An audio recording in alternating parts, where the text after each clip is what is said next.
Hello and welcome back to Faceless Security, where we explore the world of technology and cybersecurity. Today, we're diving into a world where a single line of code can bring a factory to a standstill, empty out gas stations, and cause our critical infrastructure to just stop.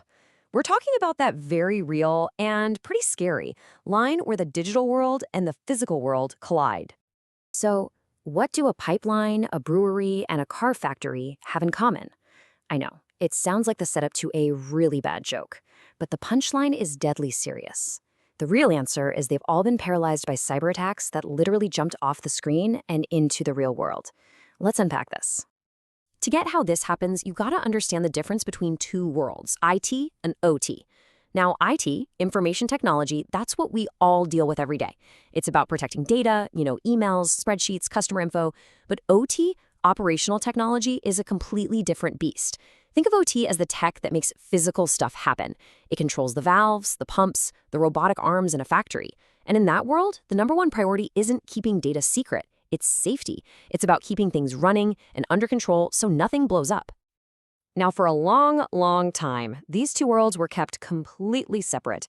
The factory floor network was totally isolated from the office network. But for the sake of efficiency, they're starting to merge. And that's the issue.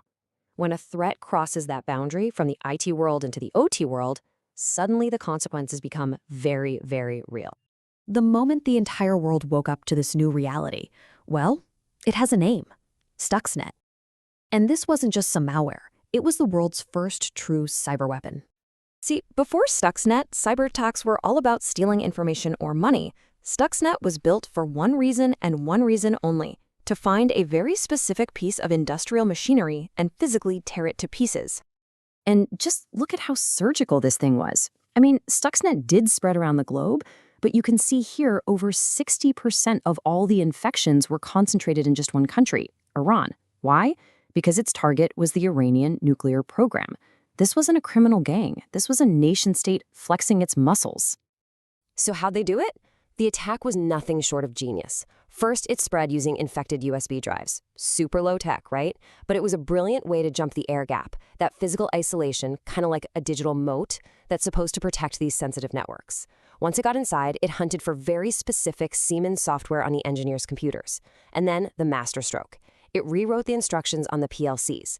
Those are the little rugged computers that act as the brains for the machinery. It secretly ordered Iran's uranium centrifuges to spin so fast they literally destroyed themselves, all while telling the operators that everything was running just fine. And here's the key takeaway. Stuxnet completely shattered a core belief in industrial security. It proved that physical isolation, that air gap that everyone thought was foolproof, wasn't foolproof at all. The digital could now reach out and break the physical. Game changed. So if Stuxnet was the secret opening shot that only the experts really knew about, the Colonial Pipeline attack was the massive public wake-up call.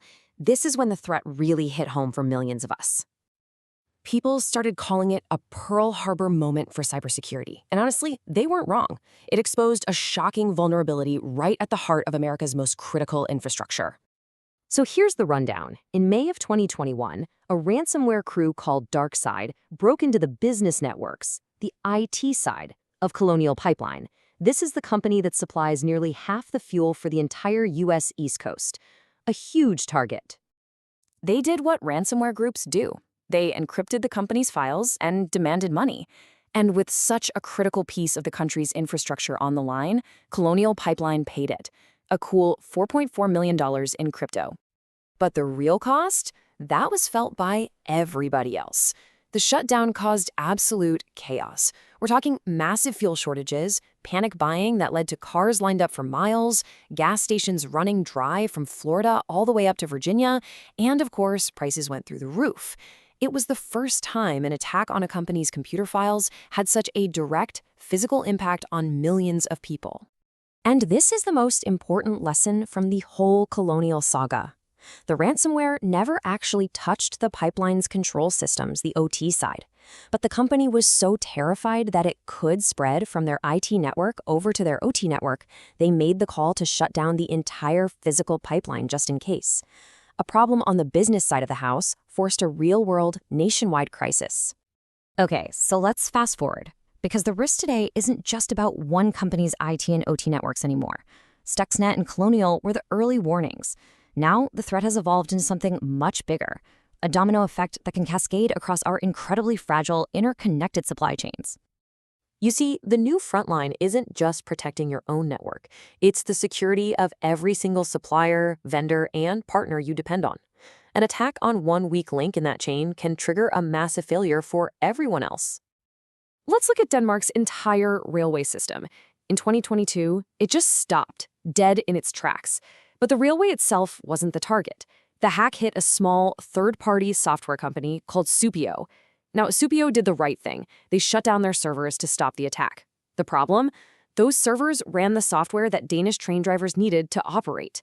The software went offline, and the entire country's train system was paralyzed. Or how about Bridgestone, the tire giant? A ransomware attack forced them to pull the plug and halt production at factories all across North and South America.